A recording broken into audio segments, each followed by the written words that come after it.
আসসালামু আলাইকুম। আমরা এখন দেখব দুর্যোগ ব্যবস্থাপনা এবং ত্রাণ মন্ত্রণালয়ের অধীনে 60 মুদ্রাক্ষরিক কম্পিউটার অপারেটর পদের পরীক্ষার গণিত সমাধান।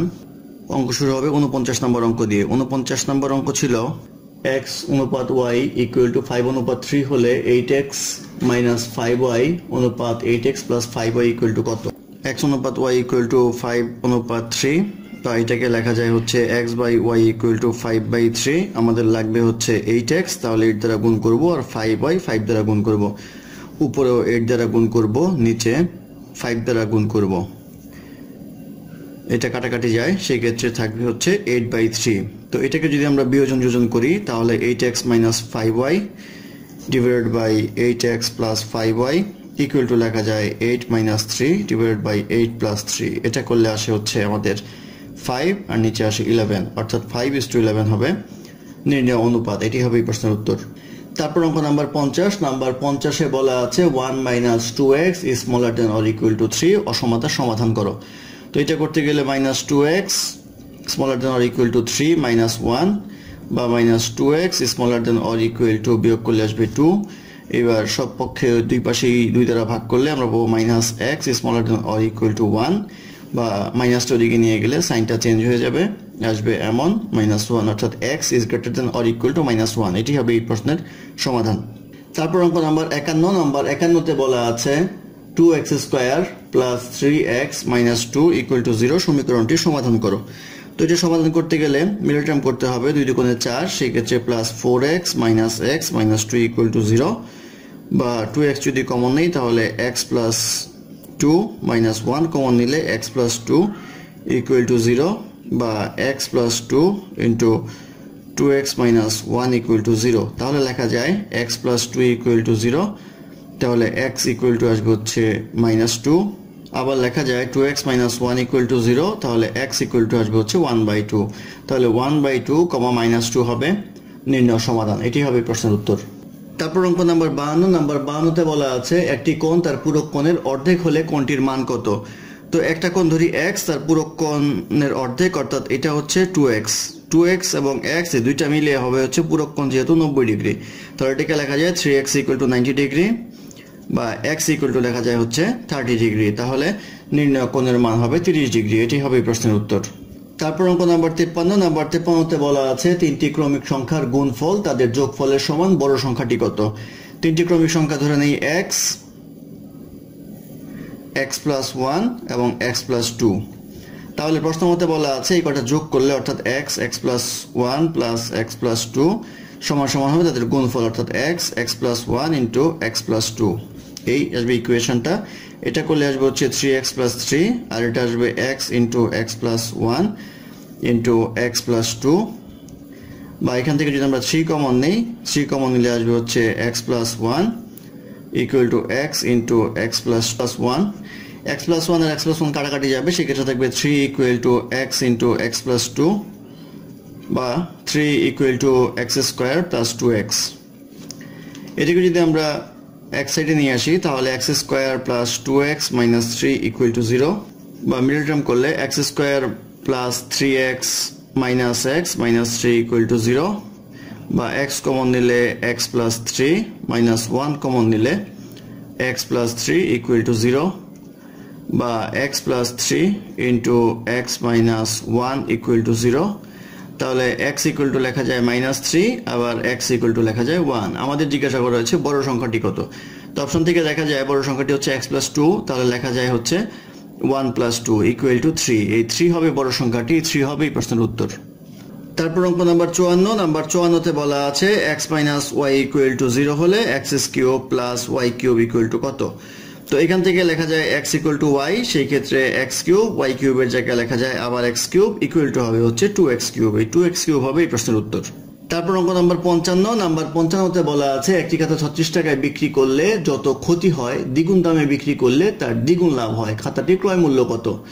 তো ধরে নেই 36 টাকা যদি সে বিক্রি করে তাহলে x পরিমাণ ক্ষতি হয়, তাহলে ক্রয় মূল্যটা এই জায়গায় ধরে নেন, আর বলছে যে তার ডাবল বিক্রি করলে, অর্থাৎ 72 টাকা বিক্রি করলে তার দ্বিগুণ লাভ হয়। তাহলে এই প্রাইজে যে স্ল্যাবটা আছে টোটাল ডিফারেন্স হচ্ছে এখানে 3x এর সমান হবে এই 72 থেকে 36 বিয়োগ করলে আসবে হচ্ছে 36 এর সমান। তাহলে x ইকুয়াল টু আসবে হচ্ছে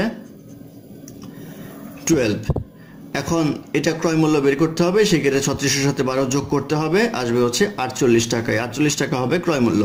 আর যদি এই পাশ থেকে করতে হতো তাহলে 72 থেকে 2x বিয়োগ করতে হতো, তাহলে আবার 48 আসতো, সেক্ষেত্রে 48 হবে এই প্রশ্নের উত্তর।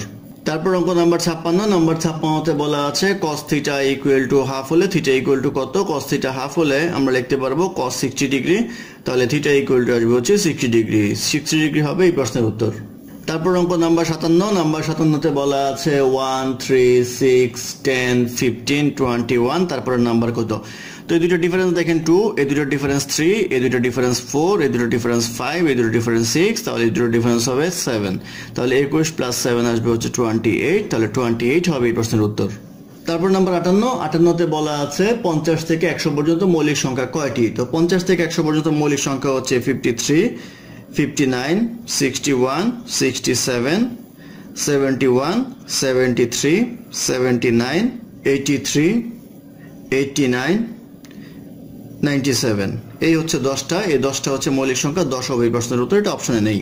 তারপর অঙ্ক নাম্বার 59। নাম্বার 59-এ বলা আছে 100 থেকে 300 পর্যন্ত 3 দ্বারা বিভাজ্য সংখ্যা কয়টি? তো 100 থেকে 300 পর্যন্ত 3 দ্বারা বিভাজ্য বের করতে গেলে 1 থেকে 300 পর্যন্ত 3 দ্বারা বিভাজ্য বের করব। 1 থেকে 300 পর্যন্ত বিভাজ্য সংখ্যা হচ্ছে 100টা।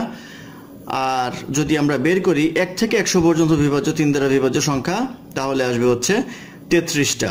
তো এই 100 থেকে আমরা 33 বিয়োগ করব, তাহলে আসবে হচ্ছে 67টা, অর্থাৎ 67টা হবে 100 থেকে 300-র মধ্যে 3 দ্বারা বিভাজ্য সংখ্যার পরিমাণ। 67 হবে এই প্রশ্নের উত্তর, এটা অপশনে নেই। তারপর অঙ্ক নাম্বার 60। নাম্বার 60 নম্বরে বলা আছে কোন ভগ্নাংশটি ক্ষুদ্রতম? এখানে আছে হচ্ছে 5/6, 11/15, 11/14, 17/21। এর মধ্যে 11/15 হচ্ছে ক্ষুদ্রতম, এটি হবে এই প্রশ্নের উত্তর। তারপর অঙ্ক নাম্বার 61। 61তে বলা আছে কোন সংখ্যা 60% থেকে 60 বিয়োগ করলে বিয়োগফল 60 হয়? তো সংখ্যাটা ধরি x, এর 60% মানে হচ্ছে 0.6 দ্বারা গুণ করতে হবে, এর সাথে 60 বিয়োগ করলে বিয়োগফল হবে হচ্ছে 60, তাহলে ইকুয়েশন হবে এরকম। তাহলে 0.6x ইকুয়াল টু লেখা যায় হচ্ছে এই পাশে আসলে যোগ হয়ে যাবে 120, বা x ইকুয়াল টু আসবে হচ্ছে 120/0.6 ইকুয়াল টু আসবে হচ্ছে 200। 200 হবে এই প্রশ্নের উত্তর। তারপর অঙ্ক নাম্বার 62। নাম্বার 62তে বলা আছে টাকায় 3টি করে লেবু কিনে টাকায় 2টি করে বিক্রি করলে শতকরা কত লাভ হবে? এটা হচ্ছে দুইটার পার্থক্য করতে হবে, ডিভাইড বাই হচ্ছে বিক্রয় সংখ্যা ইন্টু 100, এটা করলে পাওয়া যাবে হচ্ছে 50%, অর্থাৎ 50% হবে এই প্রশ্নের উত্তর। তারপর অঙ্ক নাম্বার 63। 63তে বলা আছে 36, 54 এবং 90 এর গসাগু কত? তো 36, 54 আর হচ্ছে 90, এটা যদি আমরা ভাঙিয়ে নেই তাহলে পাবো 2 × 2 × 3 × 3, এটা করলে পাবো 2 × 3 × 3 × 3, আর এটা করলে পাবো হচ্ছে 2 × 3 × 3 × 5। তাহলে এখানে গসাগু হবে হচ্ছে এই 2 একটা করে নিতে হবে, 3 নিতে হবে হচ্ছে, যেহেতু 2টা করে আছে 2টা করে নিতে হবে, আর কোনোটা কমন নেই, সেই ক্ষেত্রে গসাগু আসবে 2 × 3 × 3, 3 × 9 = 18, সেই ক্ষেত্রে 18 হবে গসাগুর মান, এই 18 হবে এই প্রশ্নের উত্তর। তারপর অঙ্ক নাম্বার 64। নাম্বার 64তে বলা আছে একটি আয়তের দৈর্ঘ্য এবং প্রস্থ উভয়ই অর্ধেক করা হলে নতুন ও মূল আয়তের পরিসীমার অনুপাত কত? তো আমরা ধরে নেই দৈর্ঘ্য ছিল x, প্রস্থ ছিল y, তাহলে এটার যে পরিসীমা হবে 2 × x + y, আর এটা যদি অর্ধেক করে দেওয়া হয় তাহলে আসবে হচ্ছে x/2 আর y/2, তাহলে পরিসীমা হবে 2 × x/2 + y/2, এটা করলে আসবে হচ্ছে 2/2 × x + y, হাফ কমন নিলাম, সেই ক্ষেত্রে আসবে হচ্ছে x + y। এখন আমাদের জিজ্ঞাসা করা হয়েছে নতুনটা মূল আয়তের পরিসীমার কত অংশ? তো নতুনটা হচ্ছে আমাদের x + y কমানোর পরে, আর আগেরটা ছিল 2 × x + y, সেই ক্ষেত্রে কাটাকাটি করলে আসবে হচ্ছে 1/2, অর্থাৎ হাফ অংশই, হাফ হবে এই প্রশ্নের উত্তর। ধন্যবাদ আমার সাথে থাকার জন্য। আমাদের চ্যানেলটি ভালো লাগলে অবশ্যই সাবস্ক্রাইব করবেন, লাইক, কমেন্ট এবং শেয়ার করবেন এবং আপনাদের বন্ধুদের জানিয়ে দিবেন, এবং অঙ্কে কোনো সমস্যা থাকলে আমাদের কমেন্ট করবেন, আমরা চেষ্টা করব সেটার সমাধান ডেসক্রিপশনে দেওয়ার জন্য। ধন্যবাদ।